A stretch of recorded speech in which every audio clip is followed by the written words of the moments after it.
Ladies and gentlemen, good morning. Buenos días. Egunon. Your Excellencies, honored guests, partners, colleagues, friends, welcome. Ongi etorri bienvenidos a Bilbao. My name is Sean Willis. I am Managing Director of Terrapin, and it is my great joy to welcome you all. Representing governments, local authorities, mainline and urban rail operators, and of course, the entire supply chain community. You represent 145 rail projects from 44 different countries. To create the future takes political courage and engineering excellence. And what a pleasure it is to be meeting this year in a place where many years ago, at a time of challenge, the Basque country saw opportunity and created the future in the shape of the fantastic city around us today, and where once again, political courage and engineering excellence are coming together to build the future in the shape of the high-speed lines and urban systems of tomorrow. Our partners in creating this event have been MAFEX, whose substantial contribution, along with, of course, our host government, collaborating entities, and major sponsors, have made this event what it is today. Please join me in welcoming to the stage, to add his welcome to that of mine, the President of MAFEX, Victor Ruiz.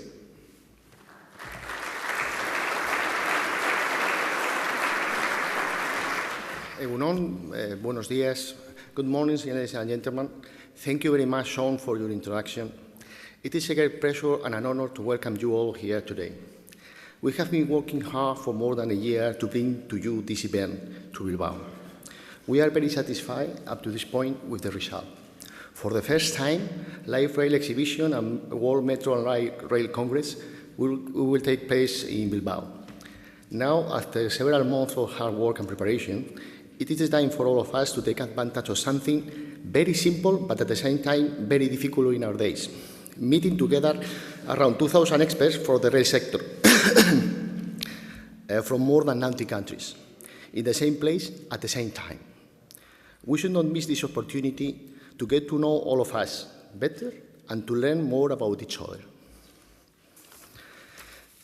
Para MAFEX, la Asociación Ferroviaria Española, y a la cual represento, es un honor poder acoger este evento en la ciudad donde además tenemos nuestra sede.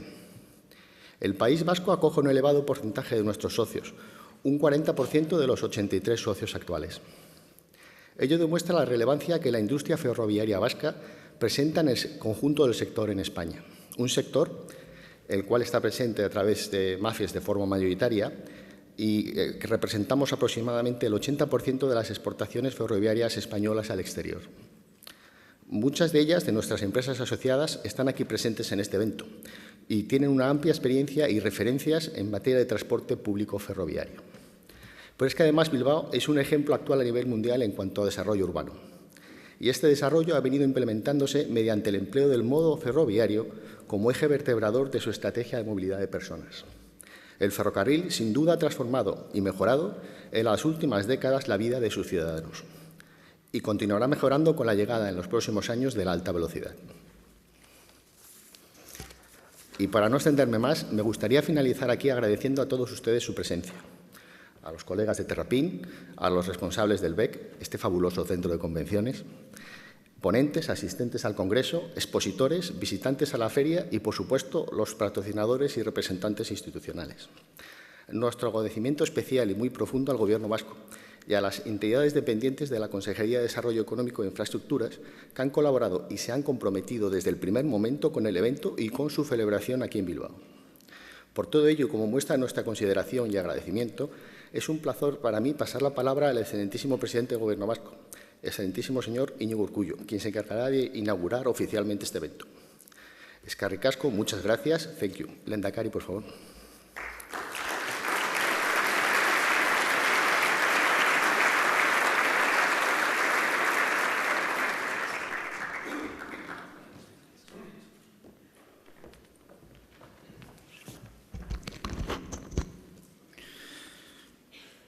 Herri agintariok, jaun-andreok, egun on eta ongi etorri. Welcome to Euskadi Basque Country. Eskerrik asko zuen parte hartzeagatik, industria honen inguruan benetako aukera bat dugulako. Gaur egun, trenbidearen sektorea lehiakorra eta aurreratua da Euskadin. Sektore horretan askotariko enpresek egiten dute lan eta 7.500 enplegatu dauzka. Enpresek ekoizpen zentro propioak dauzkate eta esportaziorako ahalmen handia. Izan ere, estatu osoko esportazioen 40% Euskadiko enpresetakoak dira. Kalitatea, esportazioa, berrikuntza eta punta-puntako teknologia horiek dira etorkizunera begira lehiakorrak izateko gakoak. La tendencia del sector ferroviario es positiva en el escenario global. Así se estima una tasa de crecimiento medio anual del 3% los próximos 4 años. Esta industria ferroviaria es un referente en Euskadi. Ocupa a 7.200 personas y representa aproximadamente el 40% del sector de todo el Estado. La mitad de estas personas trabajan en pequeñas y medianas empresas, el resto en empresas tractoras.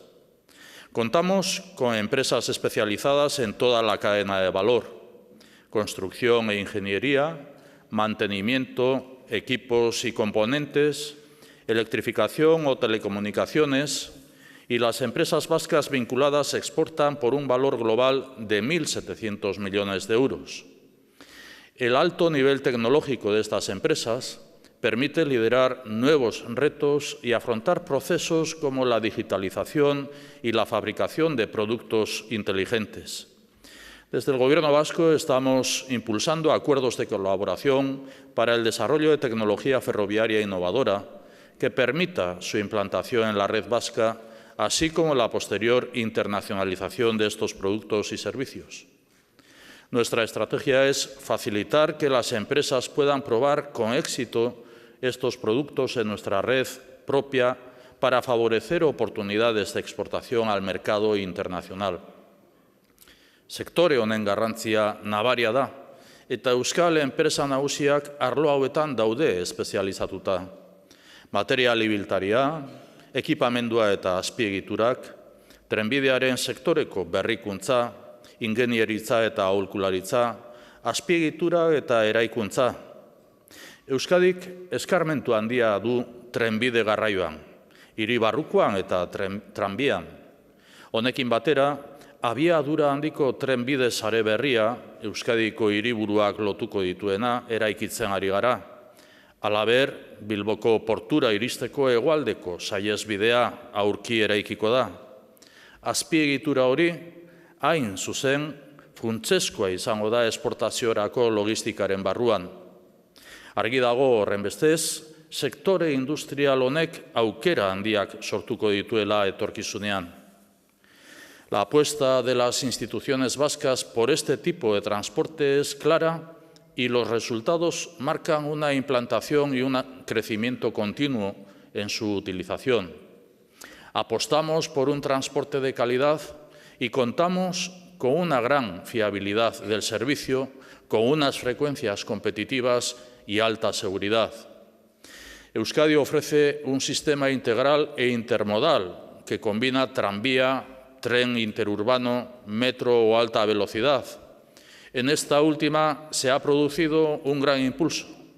Hoy, 12 de los 17 tramos que ejecuta el Gobierno vasco en Guipúzcoa están concluidos. Tenemos definidos los accesos a las capitales vascas y el nudo de Vergara se ha desbloqueado.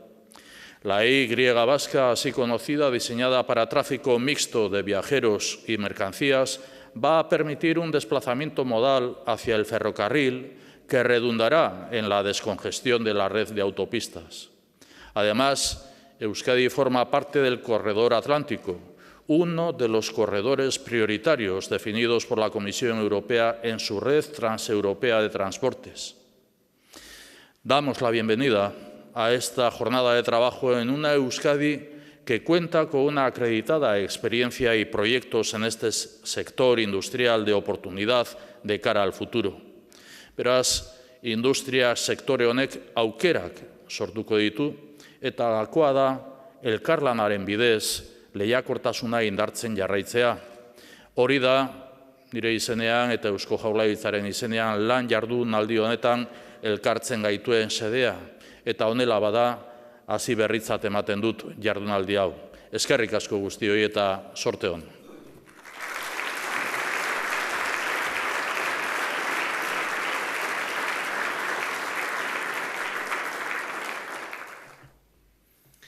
Your Excellency, eskerrik asko. Thank you very much.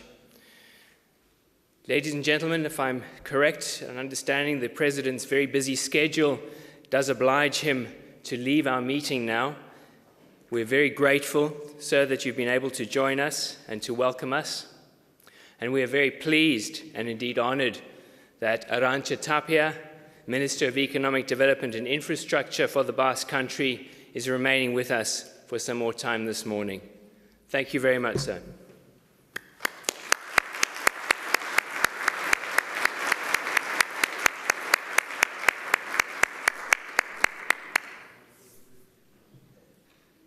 President makes his way out. Could I ask if there are any spare seats? If anyone's sitting next to an empty seat, just stick up your hand. I can see there are a few folks at the back of the room who wouldn't mind grabbing a seat. Just put up your hand if there's a seat next to you, please, so that your colleagues could grab a seat. There's some folks coming in at the back of the room. Brilliant, thank you very much. Now we must roll up our sleeves and get to work. I'd like to welcome and cede the stage to Nicholas Owen, who is a friend of the event and a friend of the industry. He's been a journalist with the BBC, with the Financial Times. I get to listen to you once a week in your spot on Classic FM, which I enjoy. And he's going to keep us going to time. He's going to stimulate some discussion. And Nicholas, without further ado, if I may hand over the floor to you, sir. Thank you for being with us. Thank you. Well,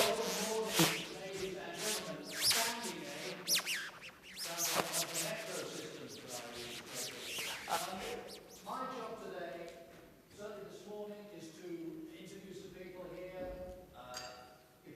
hear the presentations, but really I'm here for one purpose. I am the representative, if you like, of your customers, of your passengers. That's what my job is. I'm the one who's going to ask the questions about that we who travel on all these lovely railways, all the things we want to hear about. What a fascinating time it is altogether. Just come over here so I can be seen a bit better. Oh, that's better. Yes, what a fascinating time it is. So many things going on, so many innovations. Last night I had a walk round. I went to the metro station just around the corner here, Bilbao Metro. I was very interested. A couple of things struck me straight away. And in this building, all your escalators, they go very slowly until you stand on them and then they get going, saving energy. Train comes in, lights go on. Lovely, saving energy all the time. But I also noticed, first thing this morning, I got out of my hotel room, I looked out, very early indeed, huge amounts of traffic pouring into Bilbao. I presume people coming to work at some of the businesses that the President was speaking about. So the challenges are amazing. And as I say, my job today, try and get some of those innovations. Let's hear about them. Let's hear what's being developed. Let's all have a fascinating and interesting time. I'm looking forward to it. And I hope you are too. Right, our first panel. I'm going to introduce some people, ask them to come up here on the stage and take the stage. And now, here we go. First of all, and I'm going to get them all to sit in the chairs there and get the microphones on. They are Alex Ariola, who is Chief Executive of SPRI, the government organization. Would you please come up? Jose Miguel Ortega, Deputy Director of the Metro Bilbao. Well done, sir. Very nice system. I did enjoy looking at that. Imanol Lesa, who is the Chief Executive Officer of Euskotren, who is the local train, tram, commuter system and so forth. And finally, Aitor Garitano, who is the Chief Executive of ETS, which is Track and Infrastructure. Will you give them a big welcome to the stage, please, first of all?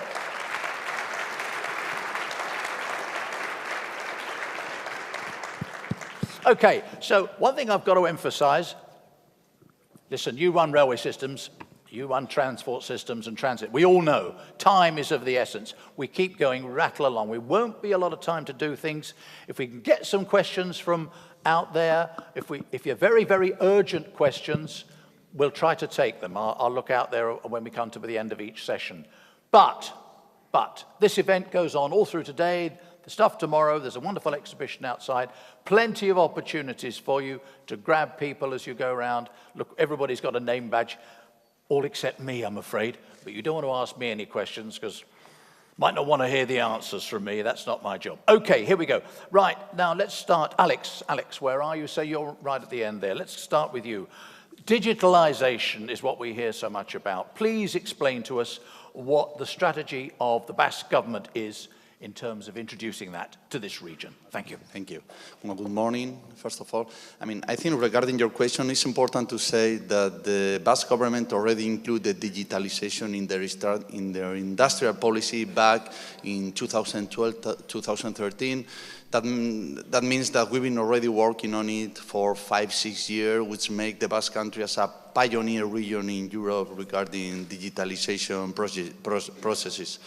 At the end, our target is to create an ecosystem where Basque companies and mainly SMEs have access to different tool, infrastructure, and some other solutions so they can start the digitalization process or continue developing the digitalization process they've already been working in for many years. To do so, as I said before, we have different tools such as research and development. We have different grants every year, more than 170 million euros, where a big percentage of it is going to digitalization activities. We have also a specific infrastructures such as the Digital Innovation Hub, where also the Basque Cybersecurity Center, our advanced manufacturing centers, all these infrastructures, all these solutions will help our companies to develop their digitalization skills. And regarding the railway sector, it's a sector where they can take a lot of advantage of it because, we understand that the railway sector is not just giving a transport to the passengers, but they can also give some other services, some different things that can give added value to the railway sector, both in their product and services. Indeed.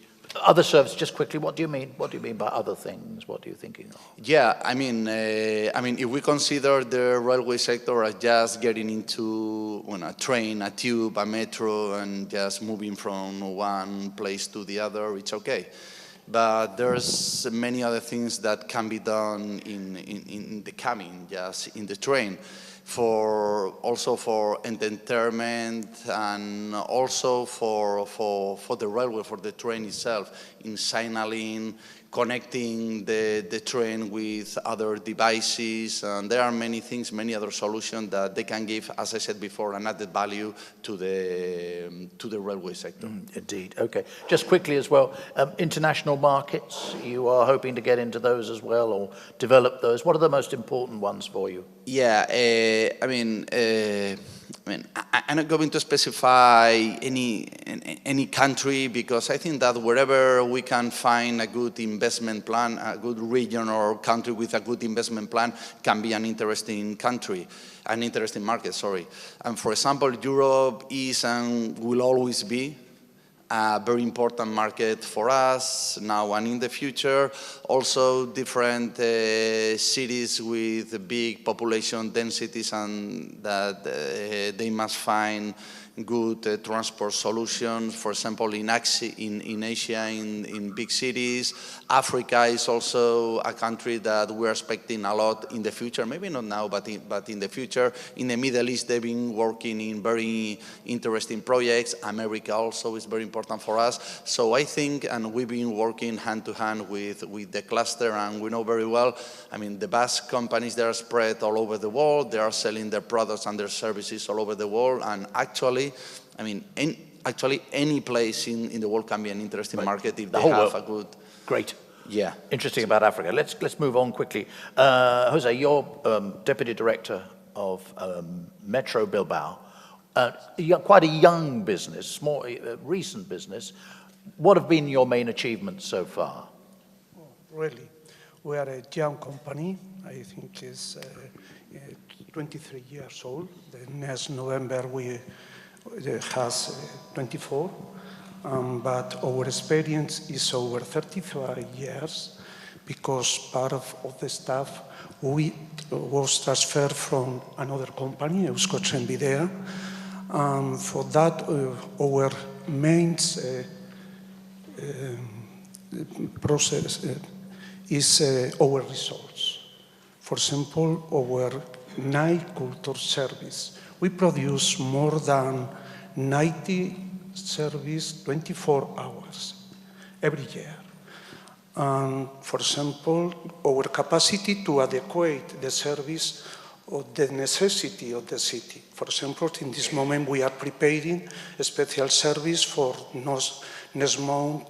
We'll hold in Bilbao the champion rugby, and we are prepared a special service. We produce more than 68, 70 special service. We adequate the service for football, basket, musical event in general.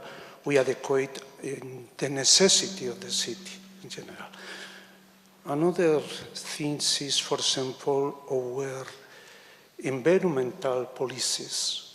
We avoid more than 90,000 tons of CO2 emissions from avoiding 67 million of Chinese car, okay?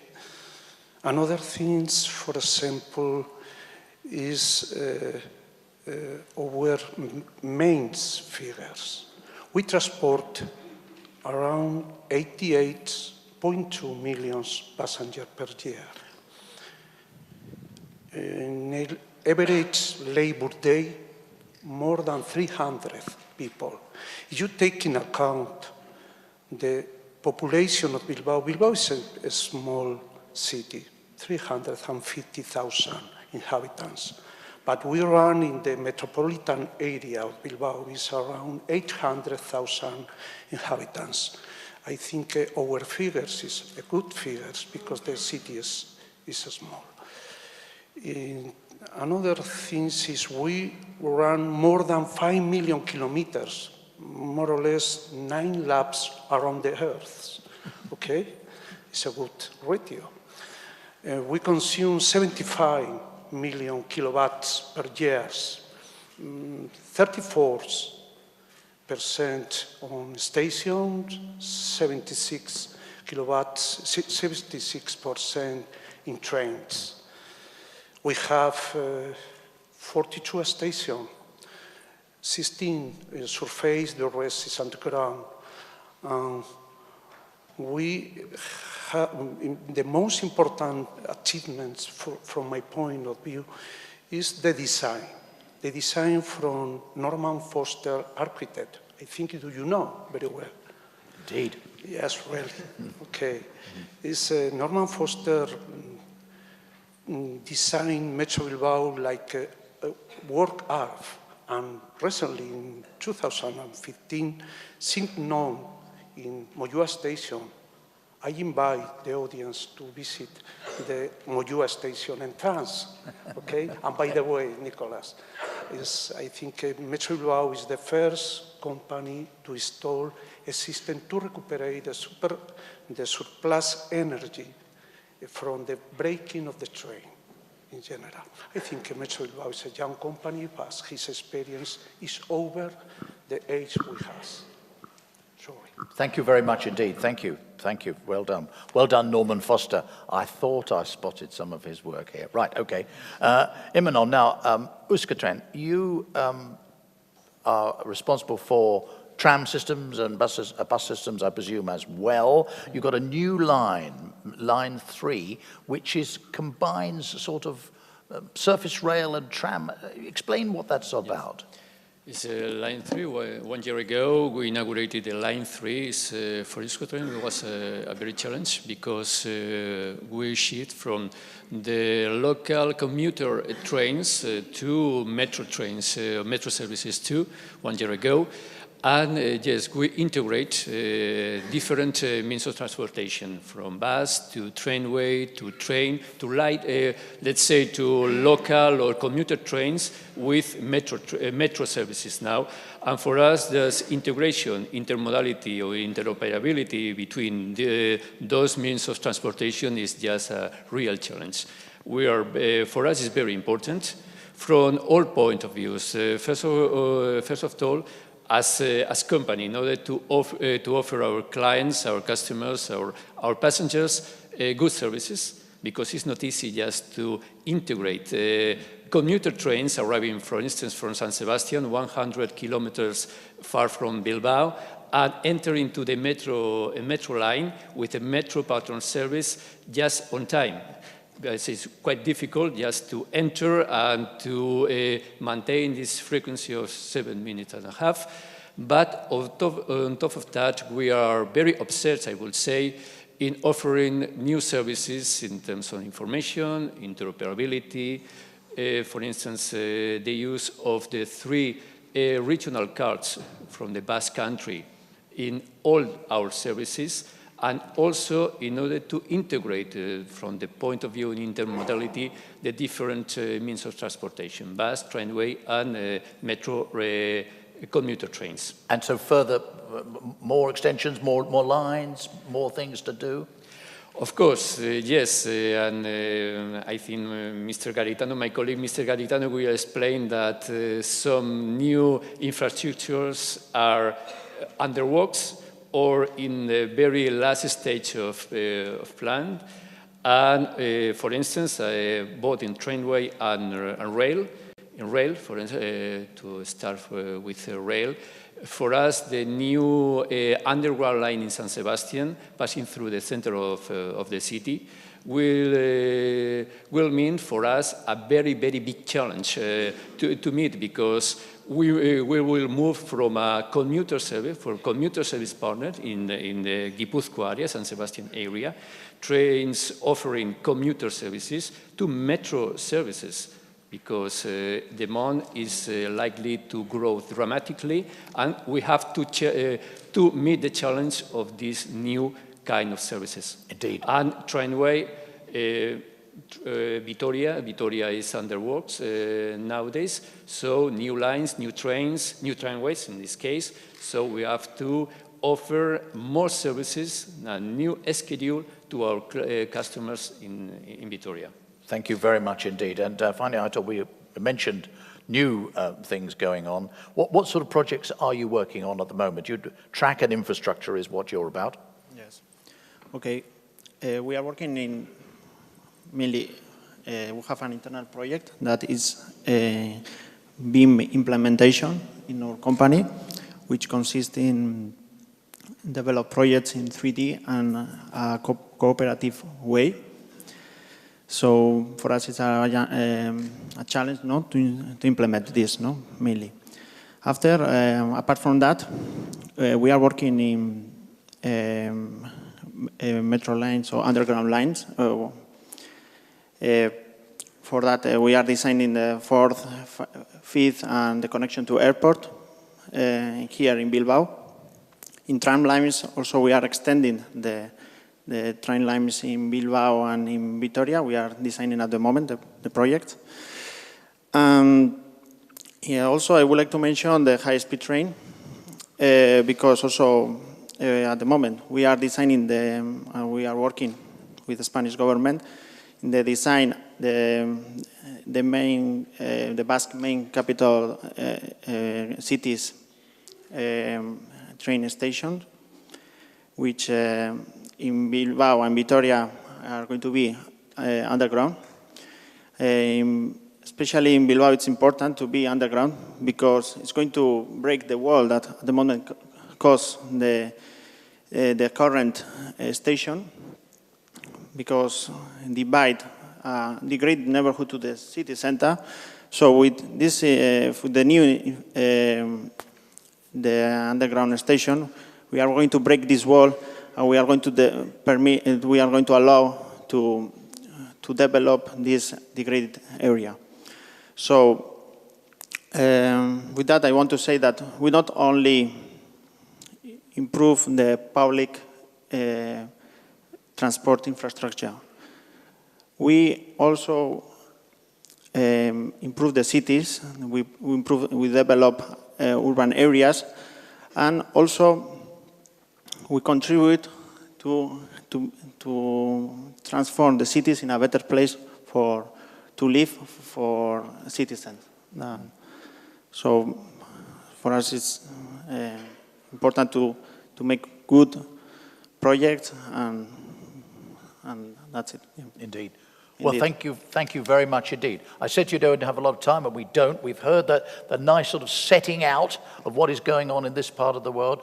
Will you say thank you very much indeed in the usual way to these four gentlemen? Ask you to leave the stage. Other people will be taking over. Thank you. If you could leave your microphones on the seat or on the tables, that's it. On the seat, probably the best, that's it. Well done, thank you very much. That's it. Right, first fast turnaround times here. Okay, now I'm hoping, I haven't seen him already, but I hope he's here. I want to introduce to the stage Mark Wilde, who is the Managing Director of a place I know rather well called London. Transport for London. Mark Wilde, give him a round of applause, please. Hello, Mark, how do you do? Do you want to sit? You can have any chair you like, but I think you should sit there, sit in the middle, and I'll come and sit beside you. Right. Right, Mark, we haven't got a lot of time, but we're hearing about Bilbao and that area. Now, London. So much is going on in London, I know, but for those who may not be familiar, just set out what the sort of major projects which are transforming London and what you're hoping to do in the near future. So London's bigger than it's ever been, actually. It's at its most populous at 8.8 million people, and it'll be 10 million people in the next 12 years, London. So the major projects at the moment that are ongoing, everybody's focused on Crossrail. Crossrail's Europe's largest construction project, and we finally opened the Central Core in December.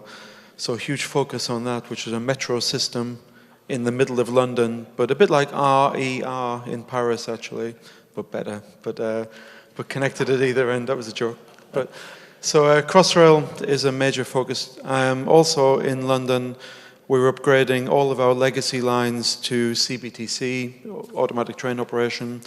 So actually in the next 4 weeks, the Hammersmith and City line will go automatic train operation between Hammersmith and Edgware Road, if people know the geography. That's a huge, huge project of £5 or £6 billion to upgrade our signalling systems, which would mean in the next 2 to 3 years, 80% of our lines will be GOA 2, which is very important for our customers. We've just got 36 trains an hour running on the Victoria line, which is only 90 seconds between trains. To do that, you need grids of automation.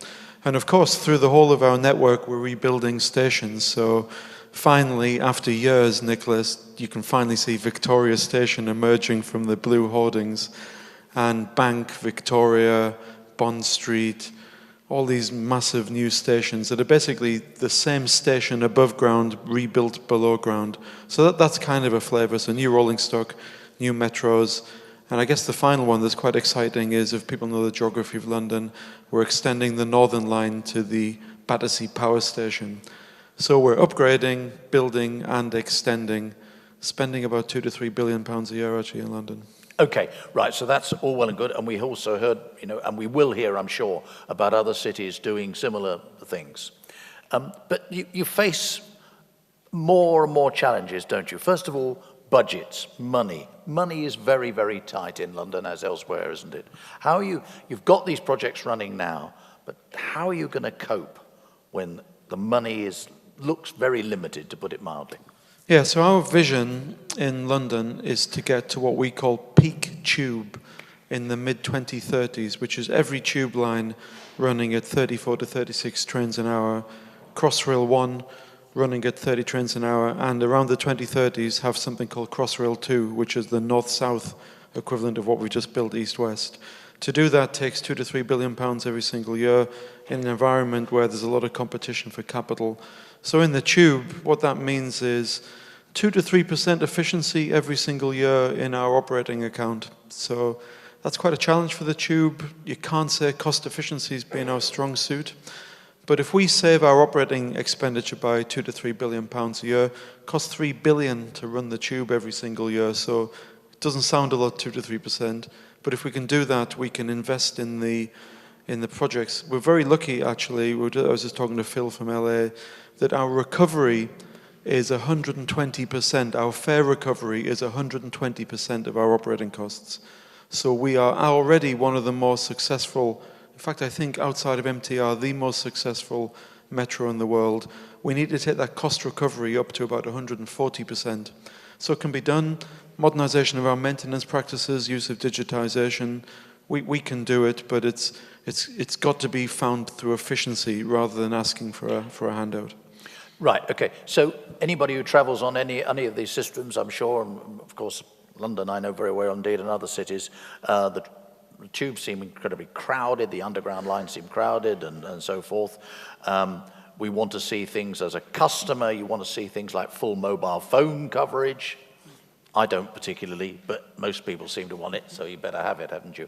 But that again, big on costs. It's all very well to talk about doing these things, big on costs for you though. Yeah, I mean, digitization is interesting. I'm a bit old-fashioned, I suppose. I'll give you one example from London about the contactless ticketing system. We have a brilliant ticketing system called Oyster that we worked in collaboration with Cubic. I don't know if any colleagues from Cubic are here. Very successful, one of the world's most successful ticketing systems. But with Cubic and our CTO, Shashi Verma, we've pretty much led the world in contactless. So now 40 to 50% of all transactions on the tube are by contactless credit card. Has a dramatic effect on our efficiency and provides a seamless experience for customers. So I think technology will be the key, but technology arranged around making it a seamless journey for people. The tube will have full 4G coverage by 2020, actually, which is a commitment of the mayor, and we'll open the Elizabeth line with 4G and Wi-Fi. But my plea to all the people in the audience would be digitization really needs to be in the pursuit of making customers' lives easier. And the contactless system in London's a good example of that, I think. Okay, all right. One other thing, though, that strikes me, and this applies to, again, everybody out there and running systems. The world is changing all the time, isn't it? I detect, and the figures are tending to prove it, that people are beginning not to lead the same 9-to-5 commuter, peak hour lives. There's Uber out there. In London, there are cycle lanes being. There's a lot of competition, actually, for your core business going in the future, isn't there? There is certainly in London now on a Friday. Our system can feel quite comfortable in a Friday peak. A Tuesday peak, it's crush loaded.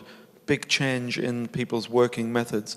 I would say, though, the Mayor of London, Sadiq Khan, has just launched a new transport strategy where we aim to get to 80% mode share of active transport by 2040. It's presently about 63% in London. To do that, you still need the backbone of mass transit. You really do need that, because at the end of the day, cities agglomerate. People want to come and work together, be together. So at the end of the day, you can probably have as many autonomous vehicles as you want, but it doesn't change the geometry of the road.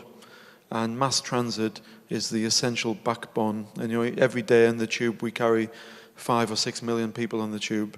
If you took the tube away, where would London be? So I think despite all that innovation, Nicholas, the backbone of mass transit will be an essential component. Okay, right. Will you stay here? Thank you very much, Mark. I now want to welcome to the stage somebody from another one of the world's great cities, Chief Executive of the LA Metro, Phil Washington. Will you give him a big round of applause?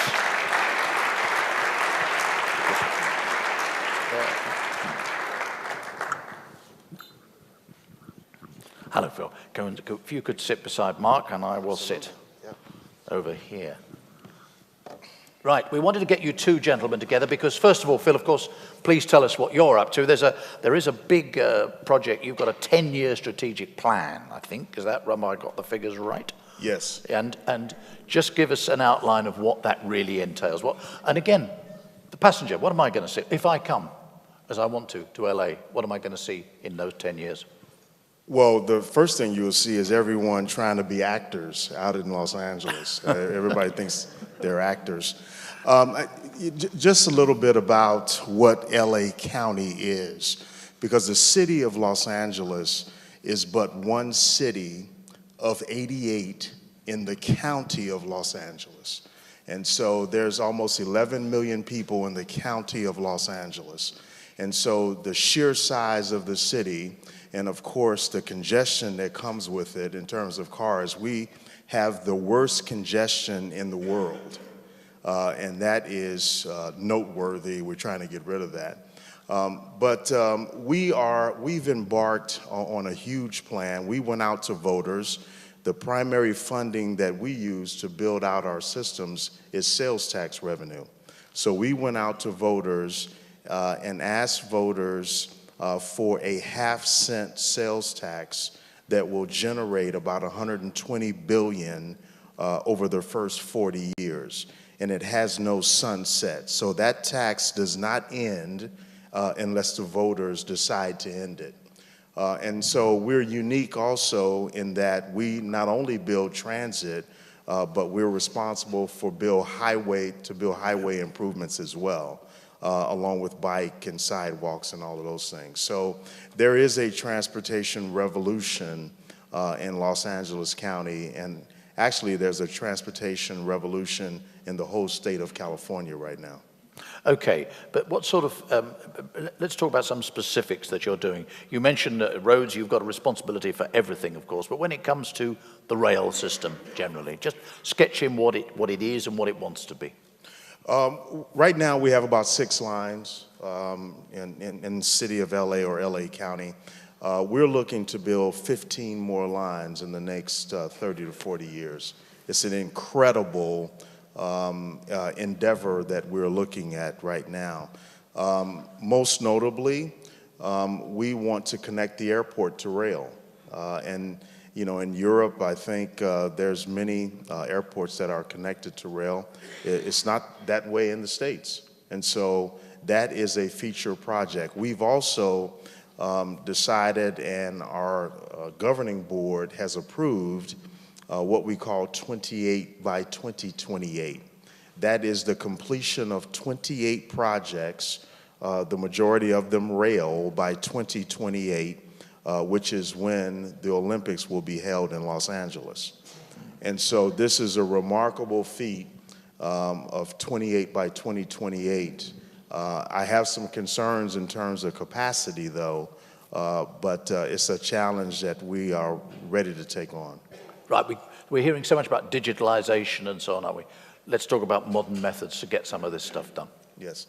Well, I think that we need every tool in the toolbox. When you talk about public-private partnerships, when you talk about design build, when you talk about design bid build, we need every tool in that toolbox. We have really gone out and reached out to the private sector. Because when you're looking to do capital projects and they're funded primarily by a sales tax that may take a while to come in, because what we're talking about on our sales tax is collecting about $860 million per year. And so we're engaging the private sector to do public-private partnerships so we can accelerate these projects with paybacks on the back end. And so we are not married to any one project delivery method. We want to be innovative. We want the private sector to come in and help us. We have said that we do not want to be overly prescriptive. I think the government, at least in the United States, is sometimes overly prescriptive and tell the private sector exactly what to do. We want to make sure that we concentrate on performance specifications and not be overly descriptive. Hey, but talk about public and private partnerships. Mark, London's experience of that wasn't entirely happy. I think that's the right way to put it, isn't it?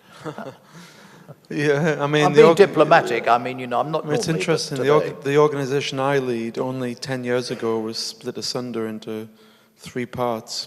The infracos ran the infrastructure. So I think it's horses for courses, really. I think where PPPs really work are output specification, you know what you're going to buy, let the private sector innovate. I think where PPPs didn't work in London was in the brownfield environment, deep industrial relations issues. Like the power of the tube is that all 25,000 people work for me, and we set their priorities.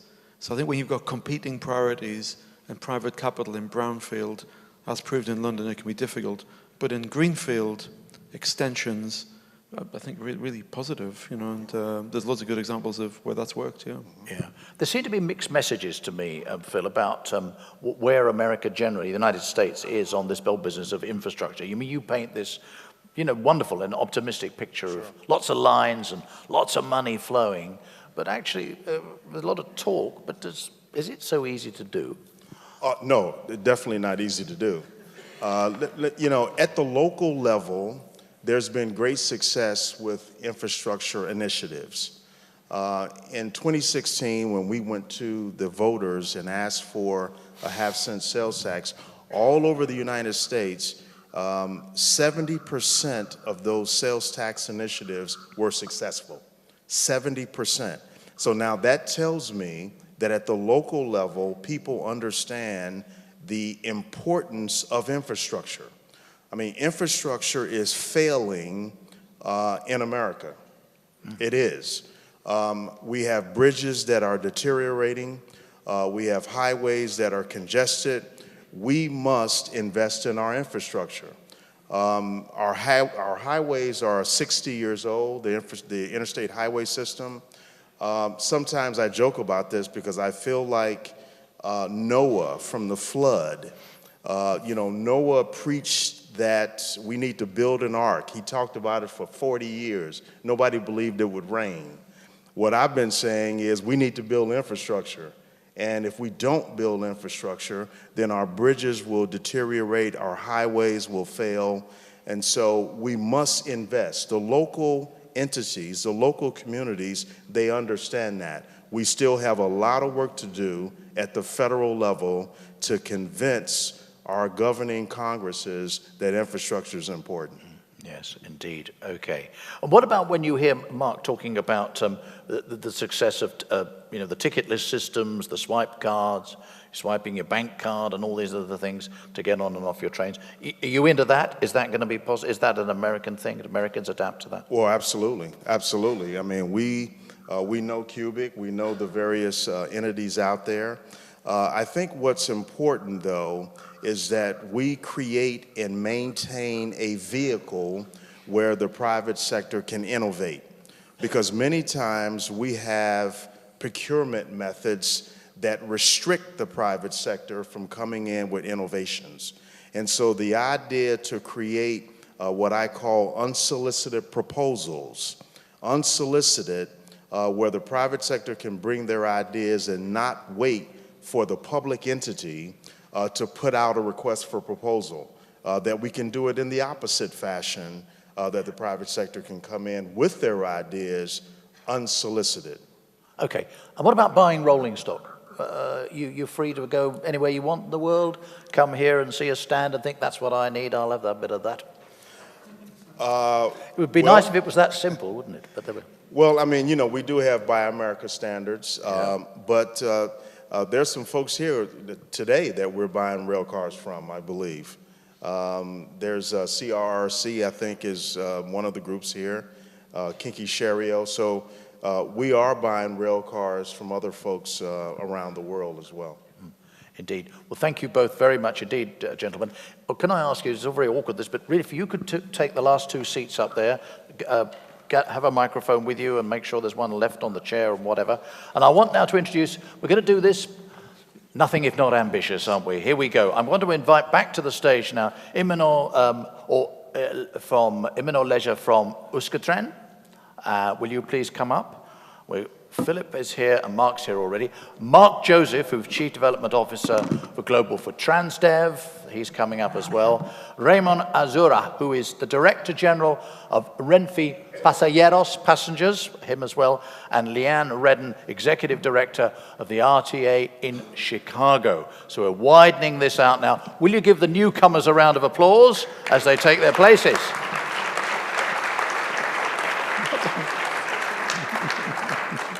Lovely. First thing to make sure is you've all got your microphones. Leanne, yours, that's it.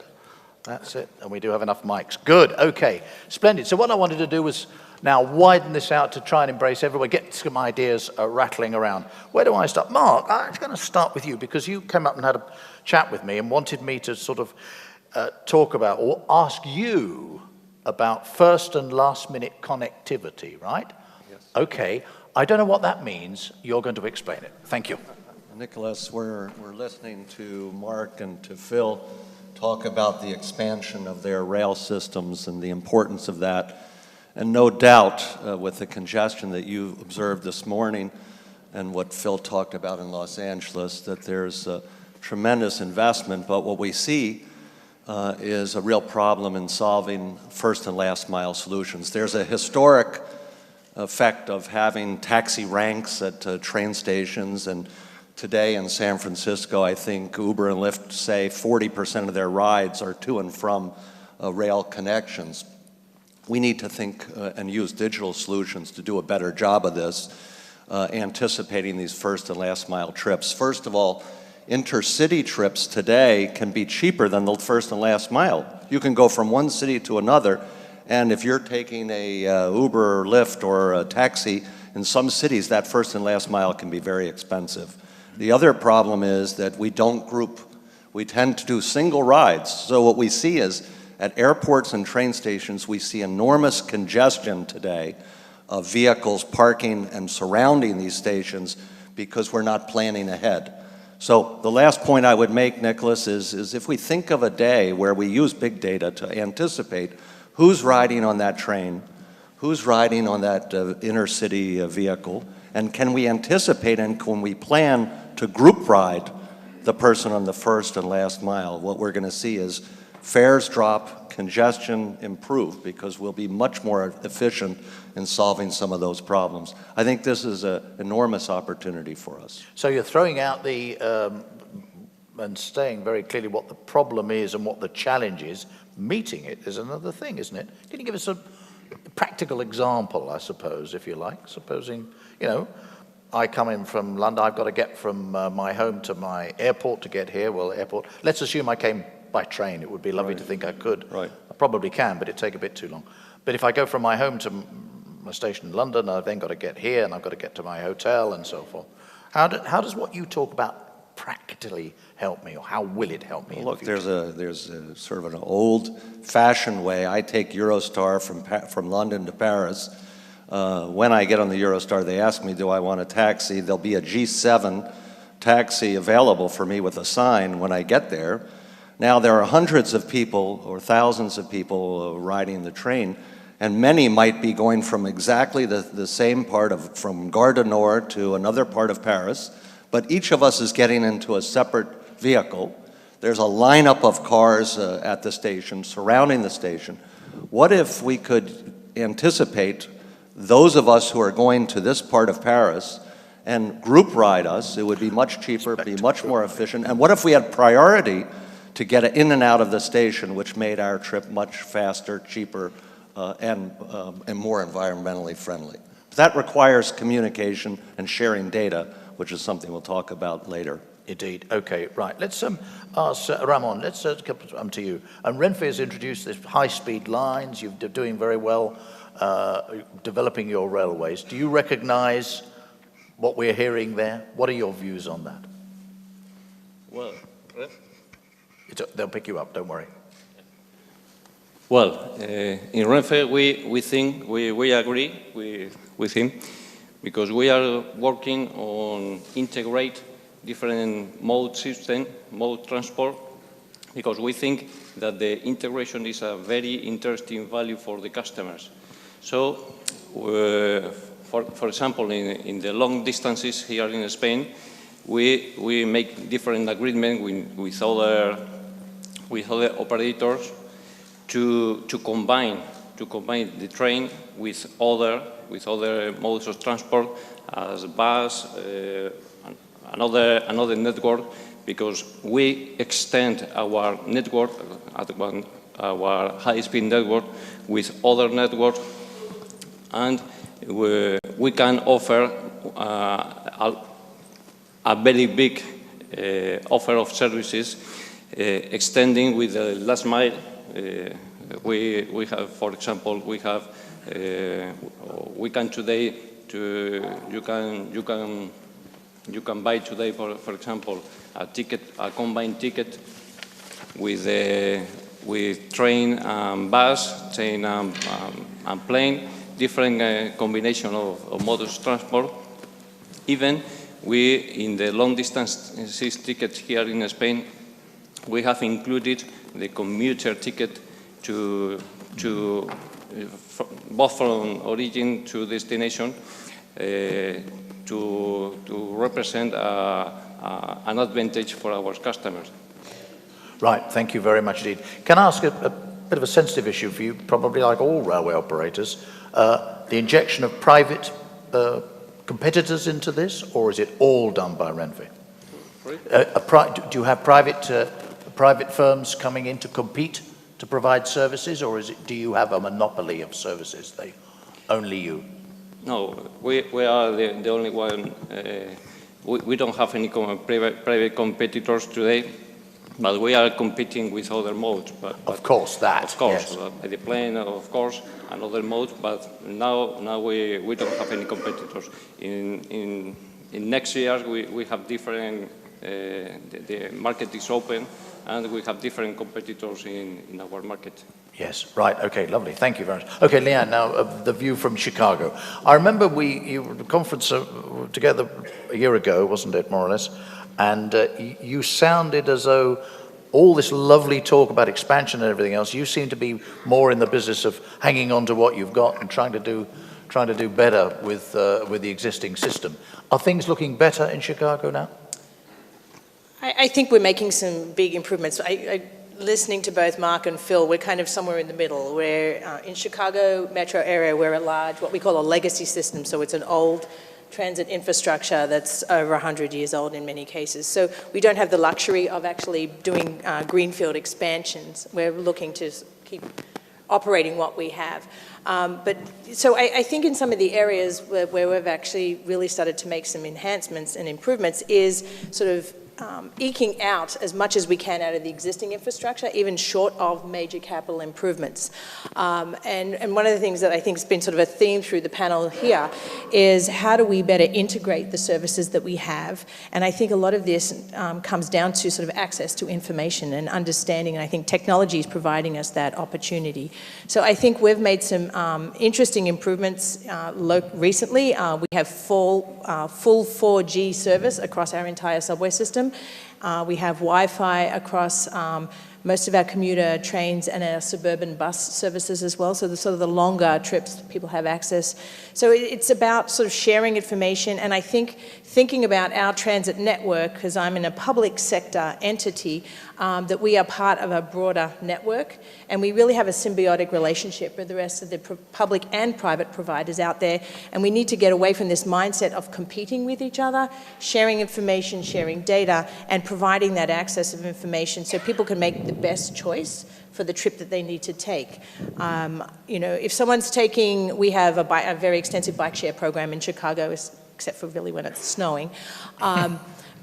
Which it does quite a lot. But my thinking is, you know, we're integrating the Divvy Bike network and access information into our Ventra card, which is our contactless payment card across our system. So there's an app as well, and you can look on the app and it can tell you where there are bikes available in and around train stations. Our logic being that if we provide better access to information across all modes, someone's likely to actually probably take more of a choice on transit. They may not take transit on every single trip they take, but they might take it to work and then they might bike home because it's a beautiful, beautiful afternoon. If we provide that information and accessible information to people, people are more likely to use transit. Interesting.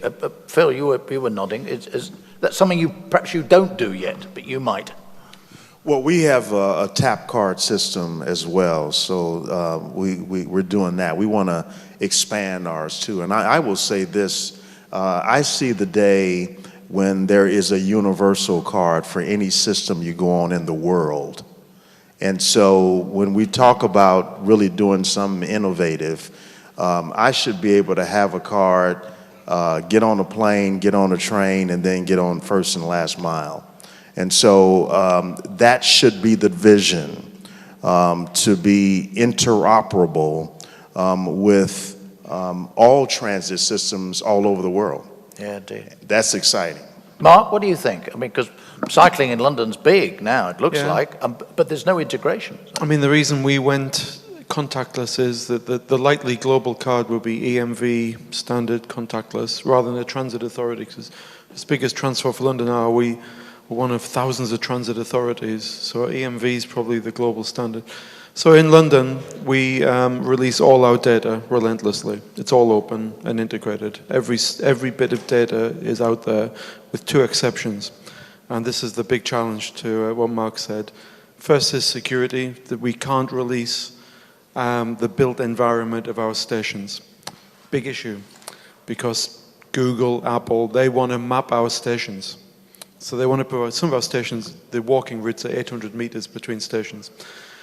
And there are experiences to have in those walking routes, retail, buskers. You could see Ed Sheeran busking on the tube somewhere, I don't know. But we can't give that data to them because some of it is very security sensitive. We use it for evacuation, for counterterrorism purposes. So there's an issue with data release, really quite a serious one actually evolving in the world of the built environment, very serious matter for us.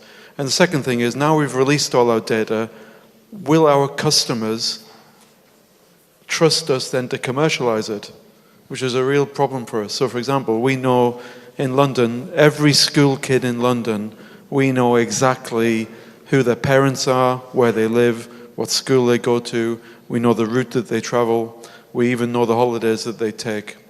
So we guard that, the personal data is like in a citadel. So I think they're the real challenges. How do you keep the data open, but don't let the bad people in who want to do us harm in terms of terrorism? And how do you release your data, commercialize it, then still convince people that you've got, that it's protected? Because I think customers really, you know, they haven't asked, when they're using their contact thing, they haven't asked me then to share it with Transdev to do a last mile deal, but we could. And there's a lot of value in that. But how do you convince people that that's safe, fair, equitable, are real significant challenges in the world of data protection, I think, indeed, emerging. Yeah. You know. It's trading convenience for privacy and security, isn't it? That's massive issue. Massively. We could generate, commercialize hundreds and hundreds of millions of pounds immediately through the data we have. We choose not to commercialize any of it because we want the trust of customers. That when you give us your data, we won't give it to anybody, but we will release our service data. But we've separated the person from the service, which gives our customers great confidence. Something like if you survey customers in London, 80 to 90% of them trust Transport for London. It's our highest score. Is interestingly, people rate us higher in trust than they do, obviously, in whether the Piccadilly lines run occasionally, you know. So I think trust of data has to be weaved into the gizmology of trans-mobility as a service and innovation, because I think customers really value that privacy. I do, you know. When I travel on the tube, I don't want necessarily to be sold something. I just want to go from my house in Wandsworth, and I want to go to Blackfriars. I don't particularly want to be sold anything, but my colleague might be, or my friend might be. So I think these are real challenges. Yes, indeed. The security thing's very important, though, Nicholas. There's a lot. This is the place to come, and so many things to talk about, isn't there? Okay, Emmanuel, I wanted to bring are you into all of this, listening to what's going on here? This is familiar for this part of the world as well, for Bilbao and cities like this? Of course, it's in terms of last mile, for instance, more than last mile. I would say that is the last half mile here. In terms of integration, because it's very important just to offer an integrated offer of transportation. What I mean is that not only to take any means of transportation as an isolated part of the chain, but just to integrate it all in terms of ticketing, in terms of use of regional cards. Here is quite developed the use of regional cards.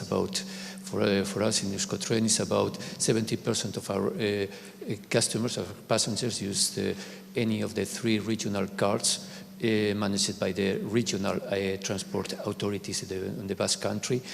And for us, just to offer an integrated services, interoperability and intermodality is, of course, one of our challenges.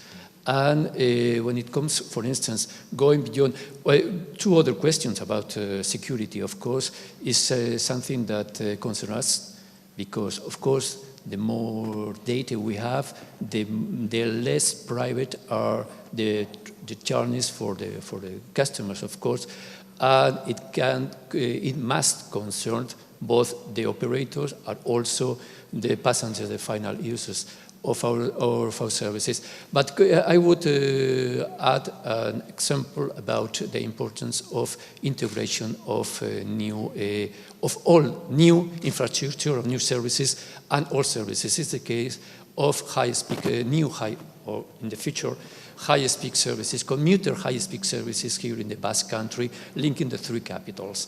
If we take we hope in 5, I don't know when, but in some years, we'll see a new high-speed line here in the Basque Country linking the 3 capitals with time journeys of about 30 minutes, 35 minutes, I don't know. And this part of the trip from door to door will be very competitive.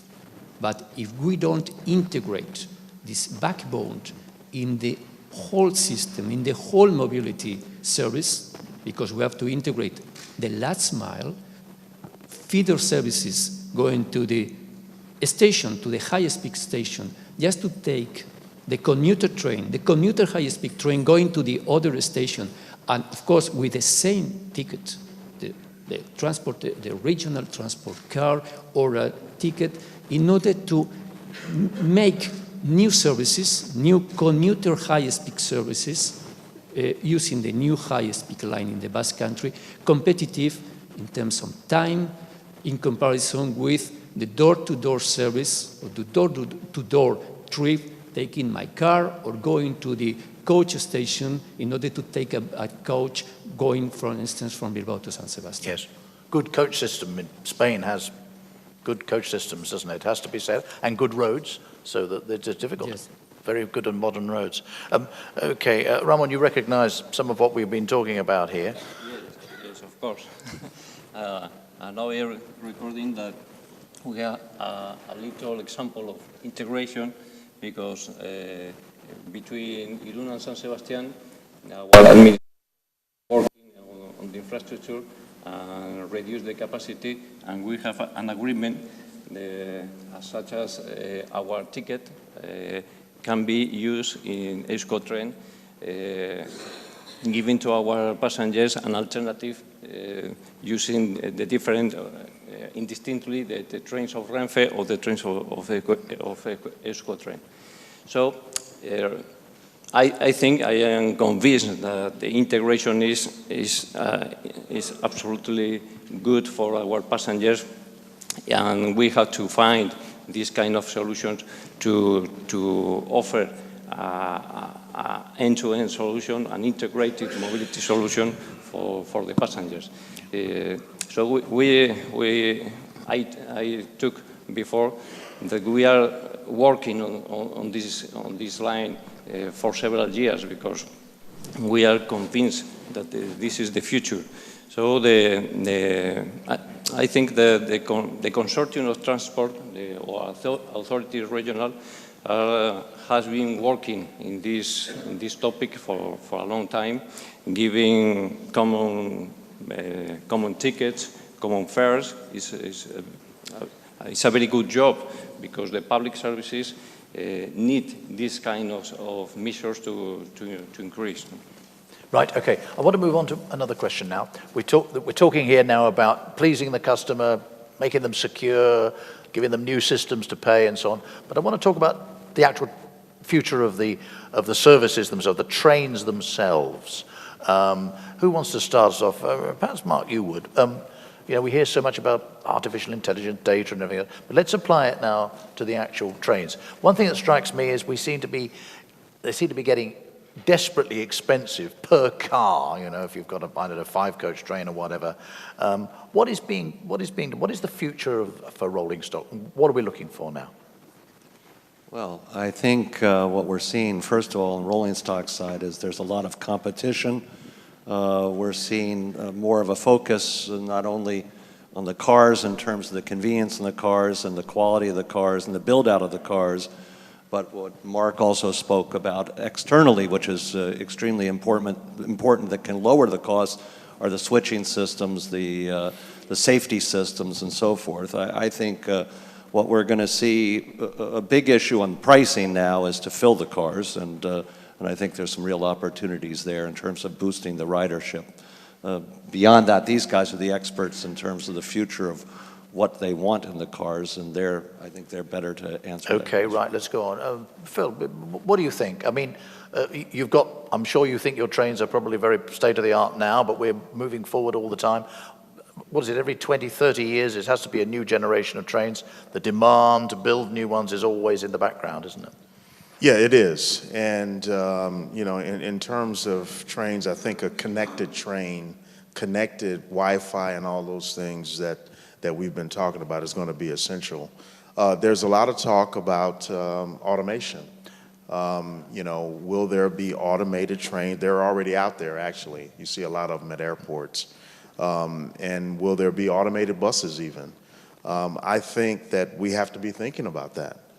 When it comes to trains, I think that as we look to build out all of these lines, we have to realize that train manufacturers, we really don't have any in the States, and we have to think about that as well.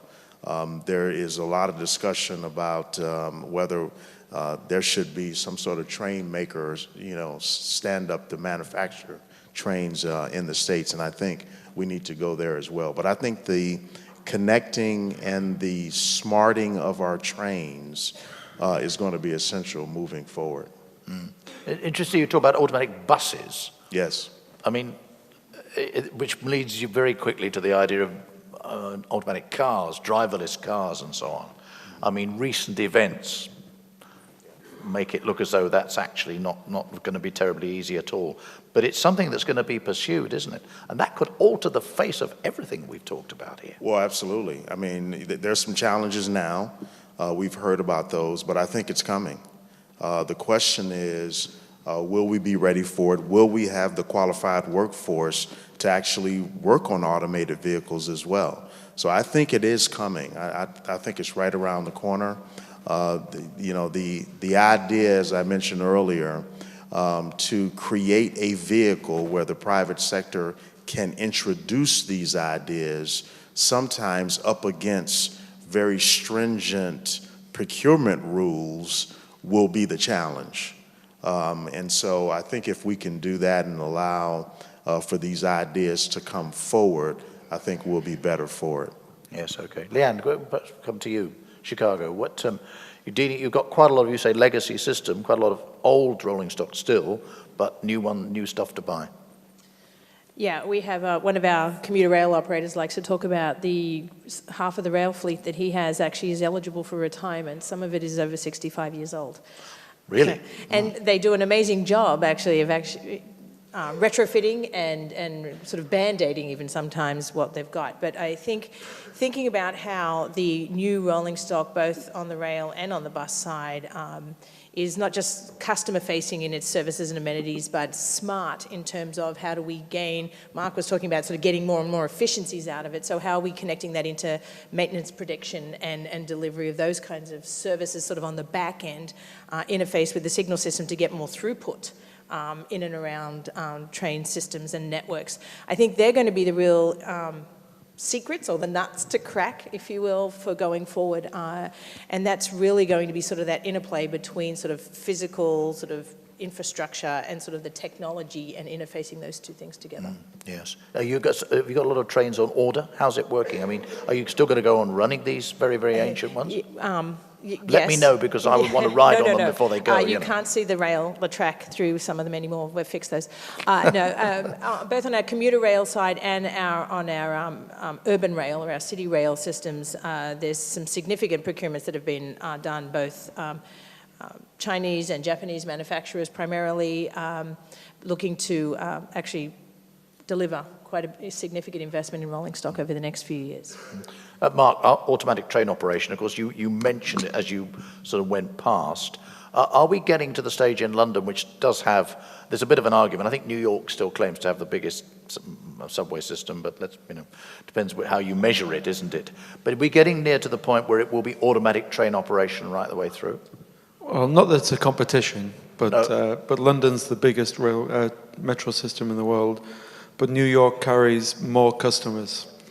So New York carries about 20% more people than us, and we're just bigger than 20%? Is it as much as that? Yeah, New York's a very impressive system, yeah. Although I would say Shanghai, here's a stat for you. Shanghai are adding half of London Underground every 5 years. Every 5 years, Shanghai are adding half of London Underground. So, it won't be long before Shanghai is greatly bigger. And at any one time in Shanghai, 20 tunnel boring machines are at work underneath. So the Asian metros are just amazing.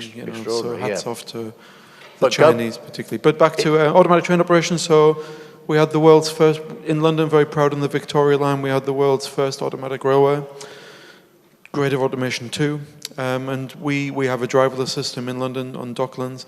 It's unlikely you'll find a driverless system in London until we can crack the very difficult problem of platform screen door. So because we haven't got a lot of platform screen doors to separate people from the track, it's very, very difficult to implement full-blown driverless without that. And unfortunately, we don't like to talk about it a lot, but we still have a high suicide rate on the underground. Yes. And while you're in that situation, the recovery of a train in a hot Piccadilly line tunnel where you've had a very unfortunate incident happen, we prefer to have a driver there in automatic mode. So the driver's automatic, it's autopilot, but we always want to have somebody there. And I think that's unlikely to change in London for a considerable time. Yeah, so obviously, I mean, I don't need to tell this audience the distinction between those two things, but automatic train operation, that is kind of going to be the gold standard. You can't get the throughput of trains that you talk about, and presumably we all, not so much on the main line, of course, but all metro systems are seeking.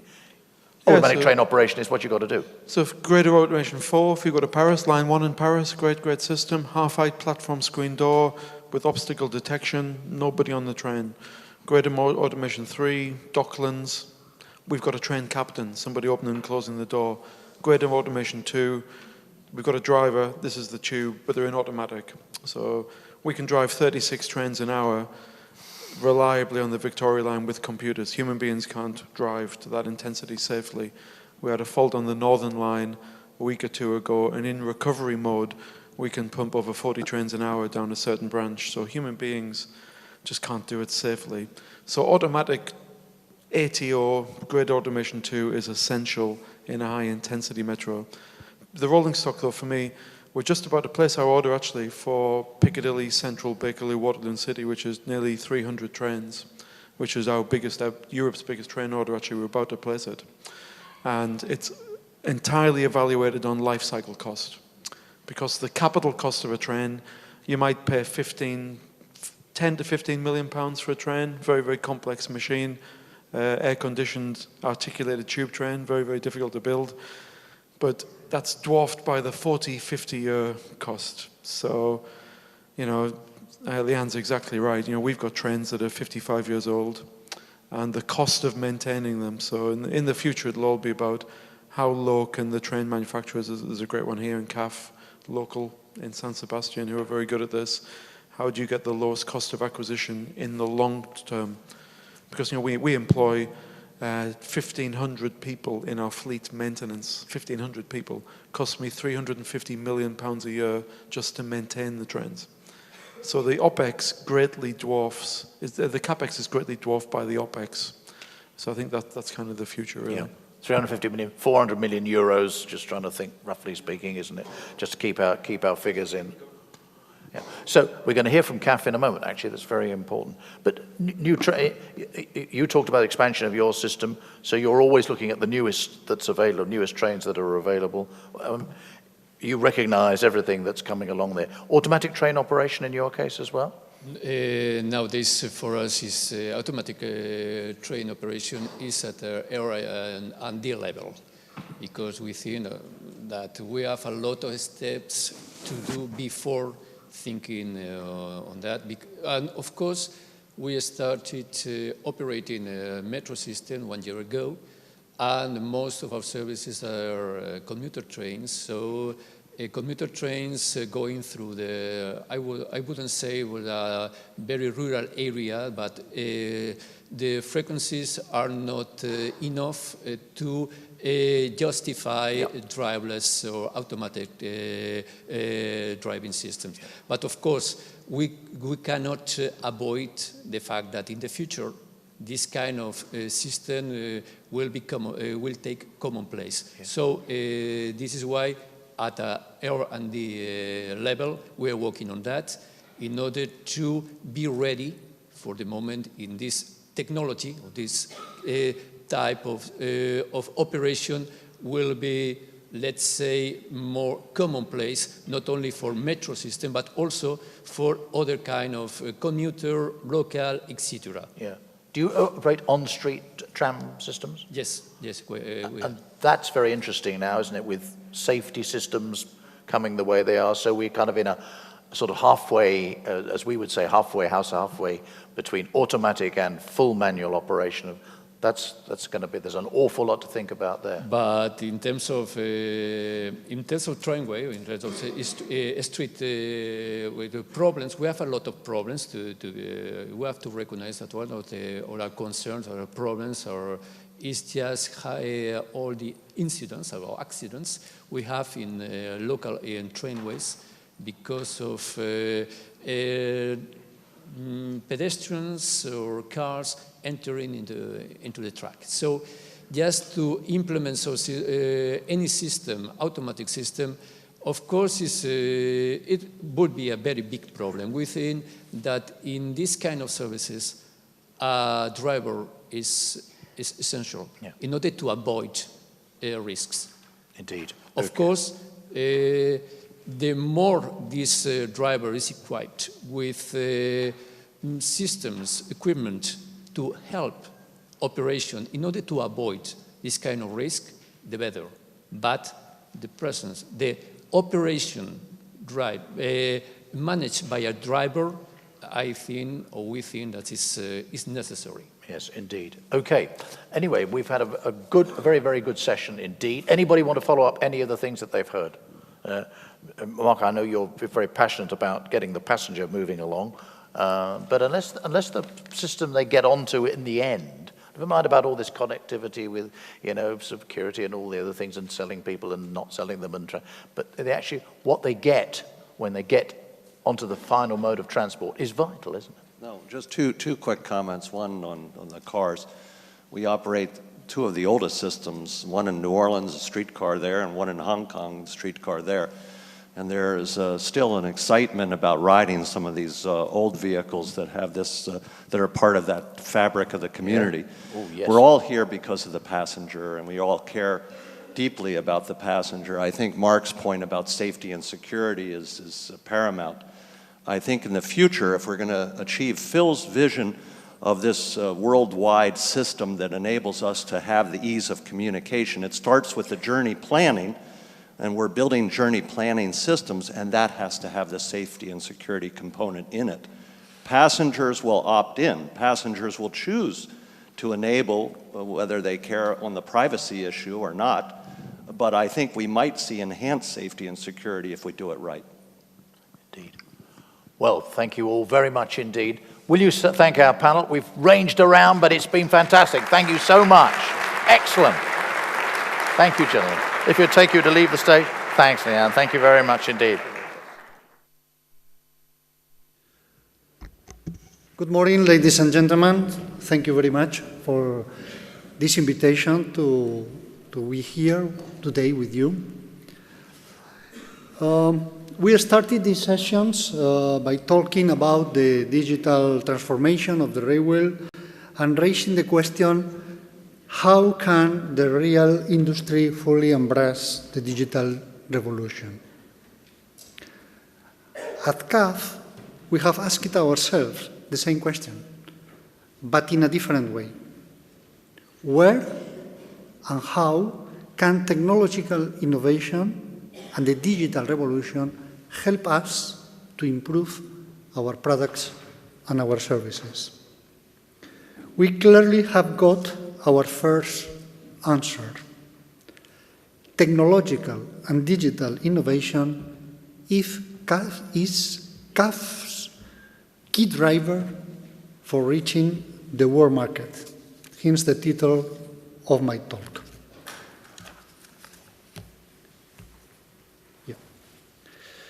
To explain this, I'd like to start with this chart showing the trend in our order books over the last 10 years, which clearly demonstrates our international growth. In an upward trend of 83% of the total order book, we have moved up the international order from 27 to 87, a more than threefold increase.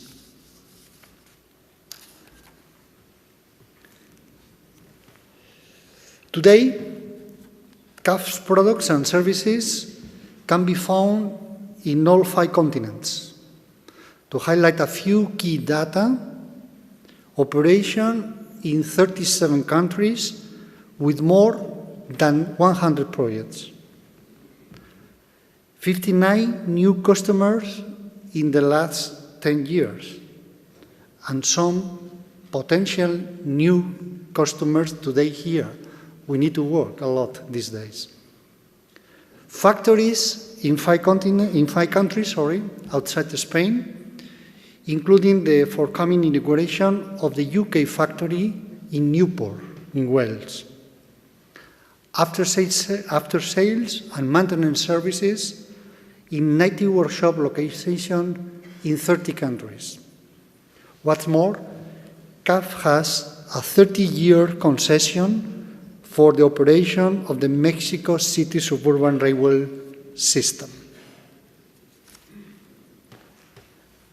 I'd also like to emphasize the particular importance to CAF of the metro, trams, and light rail vehicles projects, currently accounting for more than 51% of our total order book. Our technology. As I said at the beginning, technological innovation is the key driver in our international growth strategy.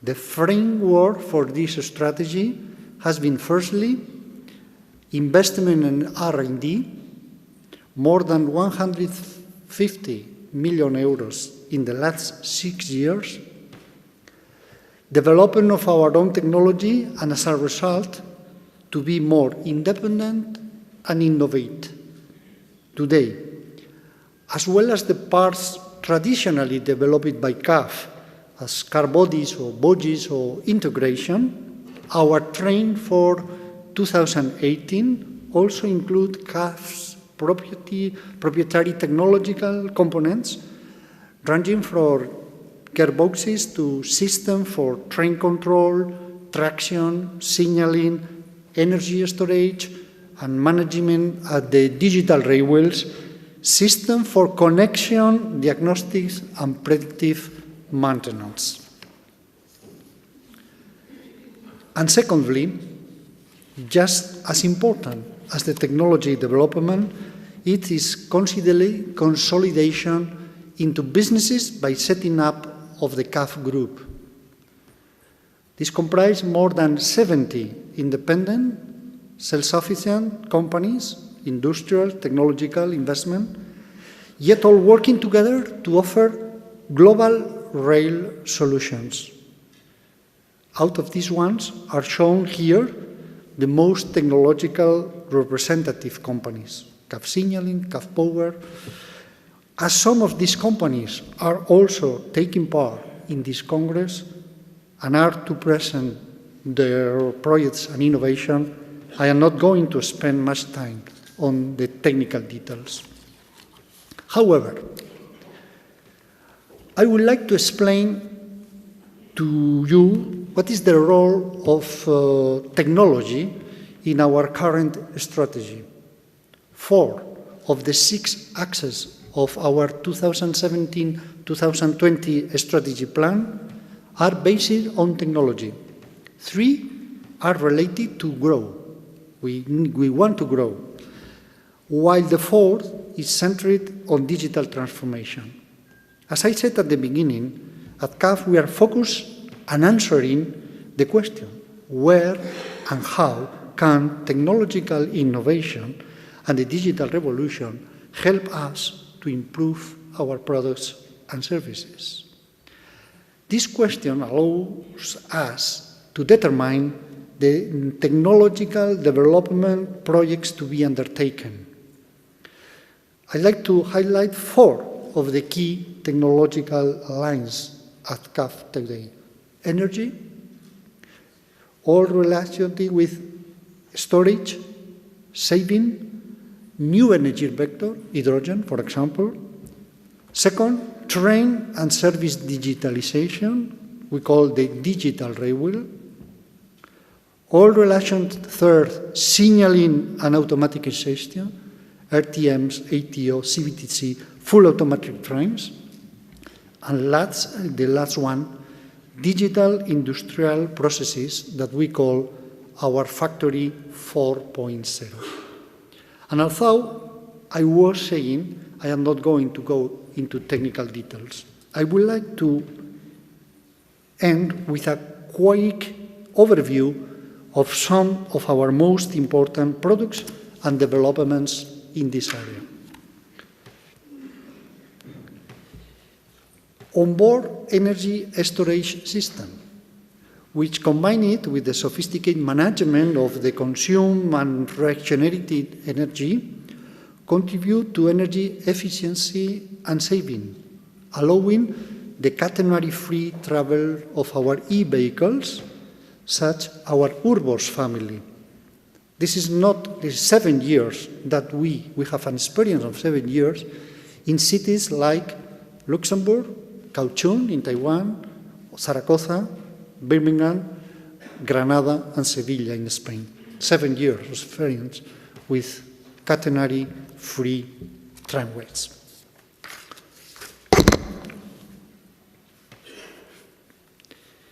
Safe lower charging systems are related to the above point, with charging made either by contact or a new development, contactless through inductive coupling in Kaohsiung, Taiwan, in Zaragoza, in Spain. This is real products that they are working. In Kaohsiung, in Taiwan, is the first line, the first tramway line without catenary. All the system is without catenary. Also, full electric buses. A cooperation between both our companies, Bectia and CAF Power Automation, we are full electric buses with rapid opportunity charging system.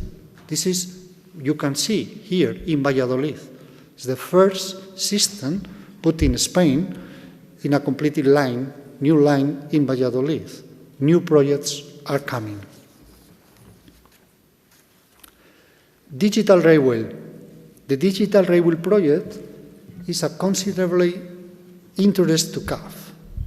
We are not only manufacturing and designing rolling stock, we are also maintaining.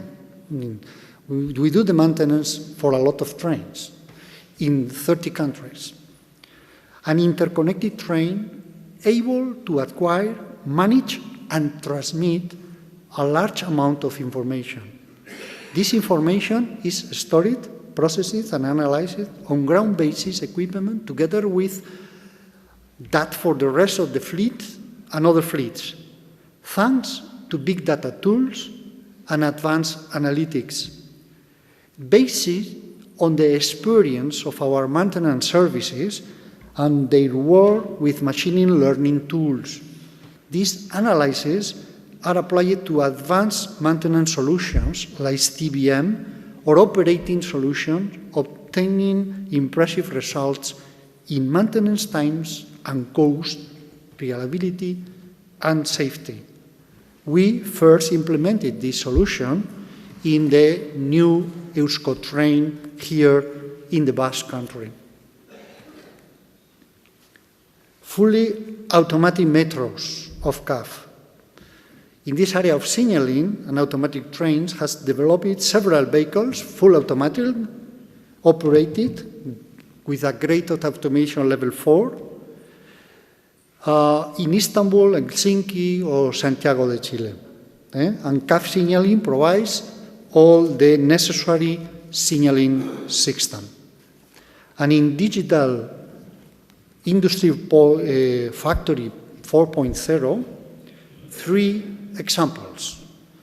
Additive manufacturing. CAF Digital Manufacturing is a group company, leader in the sector, through the sale and services and the manufacturing of part of components.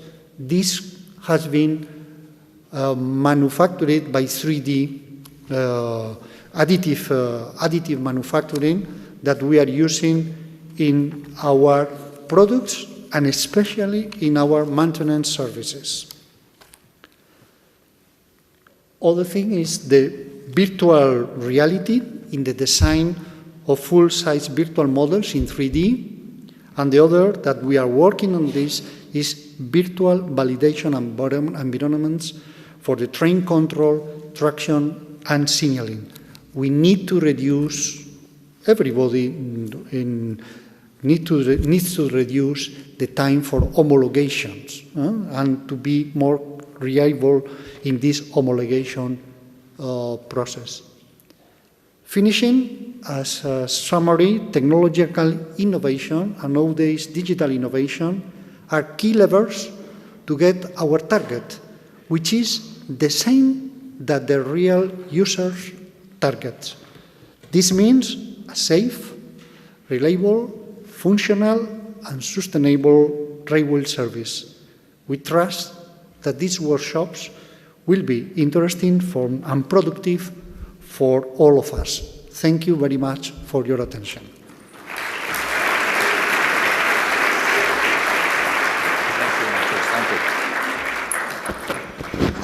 Thank you very much indeed, Andres. Thank you. I was fascinated, particularly things like the new systems without catenary and everything else. There is an awful lot going on, is there not? Thank you. An awful lot going on here as well.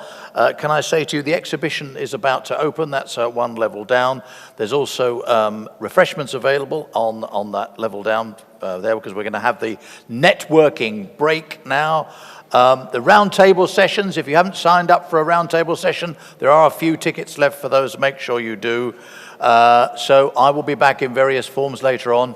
Thank you very much for your attention so far this morning. Thank you.